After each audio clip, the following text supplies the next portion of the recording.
মৌলিকে ঝাড়ু দিয়ে পিটিয়ে বাড়ি থেকে তাড়ালো বানি। হ্যাঁ বন্ধুরা, এমনটাই দেখা যাবে। তাই সম্পূর্ণ জানতে ভিডিওটিতে লাইক দেওয়া, চ্যানেলটি সাবস্ক্রাইব করে দেখতে থাকুন। গল্পের শুরুতে দেখা যাবে বাণীকে তানিয়া চোখ বেঁধে সেই ফুলশয্যার ঘরে নিয়ে আসে। তারপরে অনিরুদ্ধকেও সে একই জায়গায় রেখে ওরা চলে যায়। তখন তো অনিরুদ্ধ আর বাণী নিজেদের চোখ খুলতে যখন দেখতে পায় পুরো ঘর সাজানো। ওইদিকে ওইদিকে বিদ্যুতের মা বলে, ব্যাস এবার ওরা সুন্দর মতো ফুলশয্যা করুক। তখন বাণী বলে, ফুলশয্যা? ওইদিকে বিদ্যুৎ বিদ্যুৎ মিটার বক্সের ওখানে গিয়ে তার দিয়ে শর্ট সার্কিট লাগানোর জন্য ব্যবস্থা করতে থাকে। ওইদিকে মৌলি বলে, গ্র্যান্ডমমি, যেটা আমি বলেছি না বিদ্যুৎকে যদি করতে পারে তাহলে কিন্তু সব খেলা একদম শেষ করে দেবো বাণীর। ওইদিকে বাণী অনিরুদ্ধকে বলে, প্লিজ আমাকে আপনি আপনার সঙ্গে আর জড়াবেন না। কেন আপনি আপনার জীবনটা এভাবে নষ্ট করছেন? আমার জন্য সব শেষ হয়ে গেল। তখন অনিরুদ্ধ বলে, না বাণী, আমি তোমার ভালো বন্ধু হয়ে হোক আর তোমার স্বামী হয়ে হোক, তোমার আর প্রিন্সেসের সব সময় আমি দায়িত্ব নেব, সব সময় খেয়াল রাখবো। তখন বাণী বলে, না, সেটা হয় না। আমার জন্য আপনি একে একে সব হারিয়ে ফেলছেন আমার জীবনের সঙ্গে। আপনি আর আপনার নিজের জীবনটা জড়াবেন না। আপনাকে তো আমি বলছি মিস্টার চ্যাটার্জি, এতে কারোরই ভালো হবে না। বিদ্যুৎকে যে আমি ভালোবেসে বিয়ে করেছিলাম তা কিন্তু নয়। তারপরেও সুন্দর একটা সংসার করার ইচ্ছে ছিল আমার, কিন্তু সেই ইচ্ছেটা আমার পূরণ হয়নি। তাই আমার এখন ভয় করে। তখন অনিরুদ্ধ বলে, কিন্তু বাণী আমি। তখন বাণী বলে, আমি জানি আপনি ওরকম না, তারপর আমি হাত জোর করে আপনাকে বলছি, আমি পারবো না। আমি আমার মনের দিক থেকে আর আপনার কাছ থেকে আমি সৎ থাকতে চাই। আমাকে আপনি ছেড়ে দিন। ওইদিকে দেখা যাবে বিদ্যুৎ বলে, ম্যাডাম, পুরো বিল্ডিং এর একদম তার আমি জয়েন করে রেখে এসেছি, একটু পরে পুরো বিল্ডিং জ্বলে যাবে। তখন মৌলি প্রচন্ড ভাবে রেগে যায় আর বলে, বিদ্যুৎ, তোমাকে আমি কি বলেছিলাম? এমন ব্যবস্থা করতে বলেছিলাম যাতে শুধুমাত্র বাণী শেষ হয়ে যায়। এখানে তো অনিরুদ্ধরও রিস্ক আছে। তাহলে তাহলে এবার কি হবে? ওইদিকে দেখা যাবে অনিরুদ্ধ বাণীকে বলে, দেখো বাণী, আমি না সব সময় তোমাদের ভালো রাখতে চাই, সেটা যাই হোক না কেন। বিদ্যুৎ বিদ্যুৎ খারাপ বলে সবাই যে খারাপ তা কিন্তু নয়। তুমি ভালো থাকবে, বিশ্বাস করো, তোমাকে আমি ভালো রাখবো। তখন বাণী বলে, তারপরেও আমি না চাই না, চাই না এরকম কোনো কিছুতে আমি জড়াই। আপনি প্লিজ আমাকে জোর করবেন না। তারপরেই অনিরুদ্ধ বলে, তোমার আর প্রিন্সেসের সব দায়িত্ব আমার বাণী, এগুলো নিয়ে তুমি কোনোদিনও চিন্তা করবে না। তারপরে ওইদিকে মৌলি বিদ্যুতের সঙ্গে রাগারাগি করতে থাকে আর বলে, এখনই যাও, সবকিছু ঠিক করে রেখে এসো। তখন নয়নতারা বলে, আমার সোনা দিদি ভাই এরকম করে না, সবকিছু ঠিক হয়ে যাবে। তারপরে নয়নতারা বিদ্যুৎকে বলে, যাও যাও, যা যা নষ্ট করে রেখে এসেছো না সব আবার আগের মতো ঠিক করে রেখে এসো, যাও। তখন বিদ্যুৎ বলে, যদি আমার কিছু হয়ে যায়? তখন কুয়াশা বলে, যাও তাড়াতাড়ি করে ঠিক করে রেখে এসো, না হলে তো বুঝতেই পারছো ম্যাডাম আজকে একদম শেষ করে দেবে। যাও, চুপ করে যাও, আর চুপ করে কাজটা করে চলে আসবে। তখন বিদ্যুৎ বলে, কি সমস্যায় আছি আমি? ওইদিকে অন্তরা সহ সবাই সবাই খুব খুশি ওদের দুজনকে ভিতরে দিয়ে। তখনই বাণী আর অনিরুদ্ধ সবাইকে ডাকতে থাকে। ওইদিকে বিদ্যুৎ বুঝতে পারছে না কোন তারটা ও জয়েন করেছিল। তখন বিদ্যুৎ বলে, কি করব আমি? কোন তারটা দিয়ে যে কি করেছিলাম কিছুই তো বুঝতে পারছি না। ওইদিকে ম্যাডামও তো আমাকে শেষ করে দেবে। এদিকে অনিরুদ্ধ বলে, আজকে ওরা দরজা খুলবে না, সবাই প্ল্যান করেই করেছে। নাও, তুমি বরং খাটে শুয়ে পড়ো ফুলগুলো সরিয়ে। ঠিক তখনই দেখতে পায় লাইট কেমন জ্বলছে আর নিভছে। তখন অনিরুদ্ধ বলে, কি ব্যাপার? এখানে কি আবার ইলেকট্রিসিটি প্রবলেম আছে নাকি? তখন এই বলে অনিরুদ্ধ এগিয়ে যায়। ওইদিকে বিদ্যুৎ একটা তার টান দিয়ে খুলে ফেলে। তখনই দেখা যাবে চারদিকে চারদিকে যেমন আগুন লেগে যেতে থাকে। সব লাইট গুলো আস্তে আস্তে ভেঙে যেতে থাকে। তখন বাণী চিৎকার করে ওঠে। তখনই দেখতে পায় পুরো ঘরে আগুন লেগে যাচ্ছে আর ধোঁয়ায় পড়ে গেছে। তখন ড্রয়িং রুমেও সবাই বসেছিল, সেখানেও আগুন লাগতে থাকে। তখন সবাই ভয় পেয়ে যায়। তারপর অন্তরা আর্যকে বলে, যাও যাও, তাড়াতাড়ি করে দাদাদের দরজাটা খুলে দাও। ওইদিকে অনিরুদ্ধ বলে, বানিয়ে তো আগুন লেগে গেছে।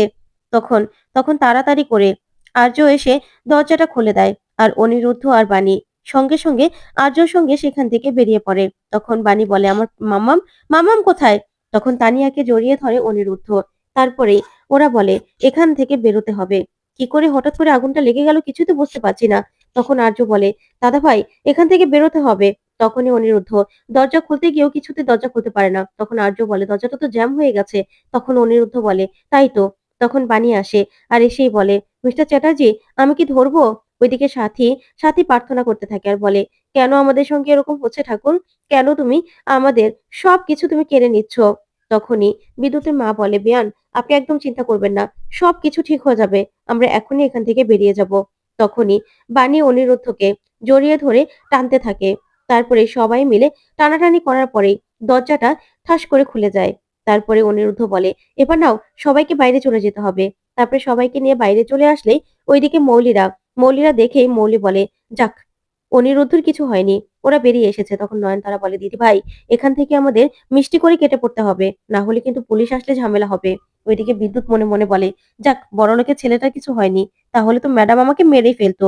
ওইদিকে ফায়ার সার্ভিসের লোকজনও চলে আসে, আর এলাকার লোকজনও চলে আসে।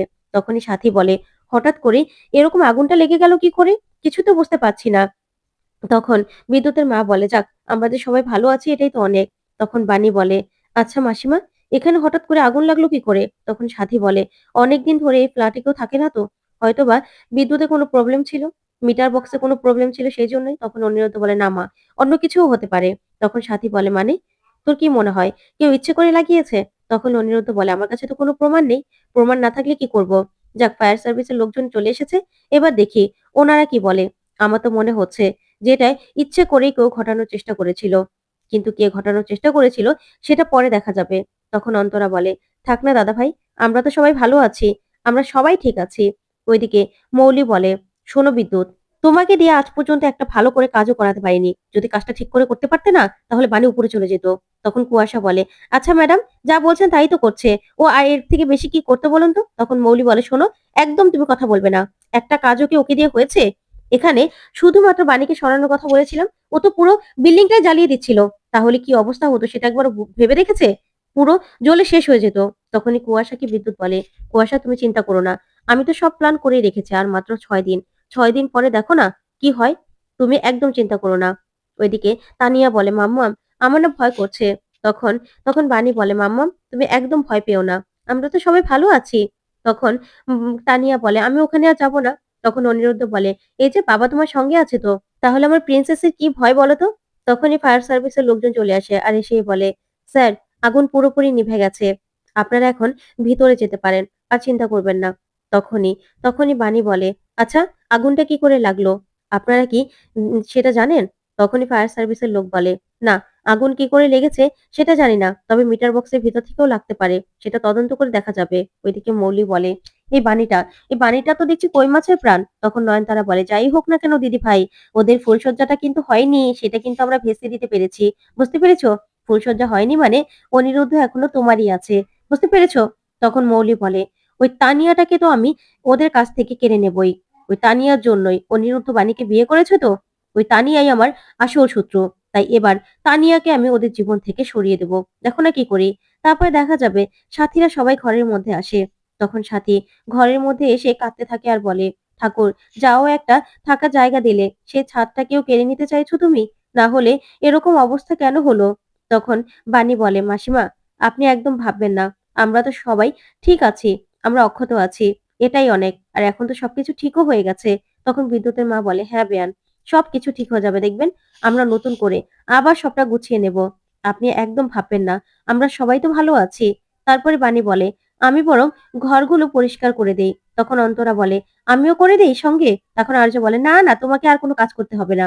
তারপরে বাণী, অনিরুদ্ধ সবাই মিলে ঘরদোর পরিষ্কার করতে থাকে। তারপরে পরিষ্কার করা হলেই তানিয়া বলে, আমার না ক্ষুধা পেয়েছে।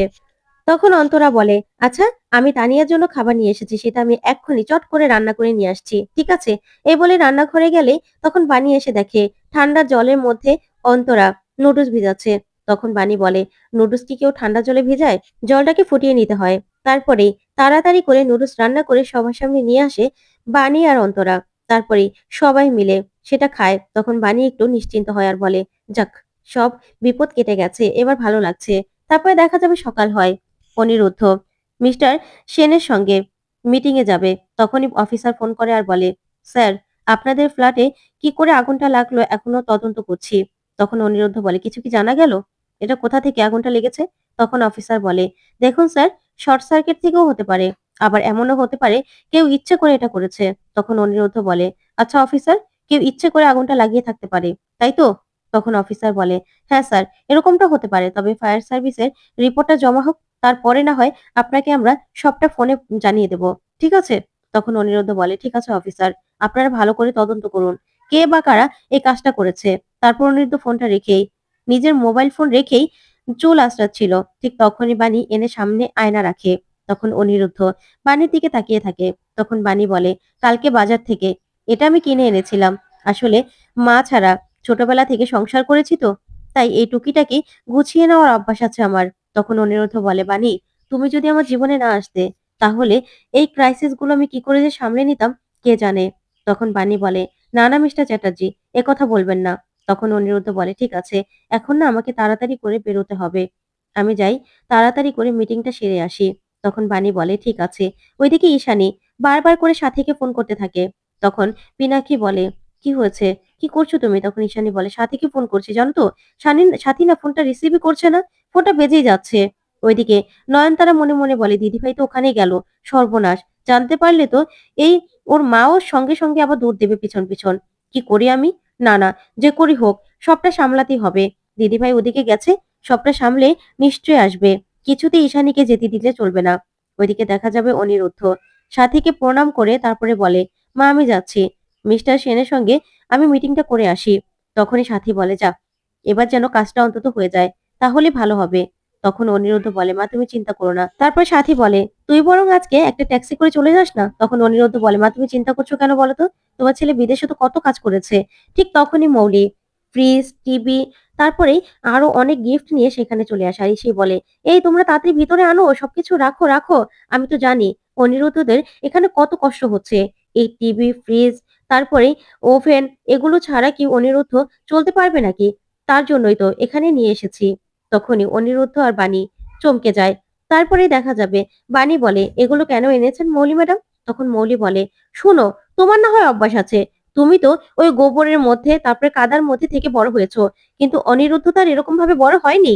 তখন বাণী প্রচন্ড রেগে যায় আর বলে, হ্যাঁ, আমি না কাদার মধ্যে আর বাইরের মধ্যে থেকেই বড় হয়েছি, তাই মশা আর কি করে পোকা তাড়াতে হয় সেটা আমি জানি। এই বলে ঝাড়ু দিয়ে পিটিয়ে মৌলিকে বাড়ি থেকে বের করে দেয় বাণী। তো বন্ধুরা, কেমন লাগলো আজকের আপডেট?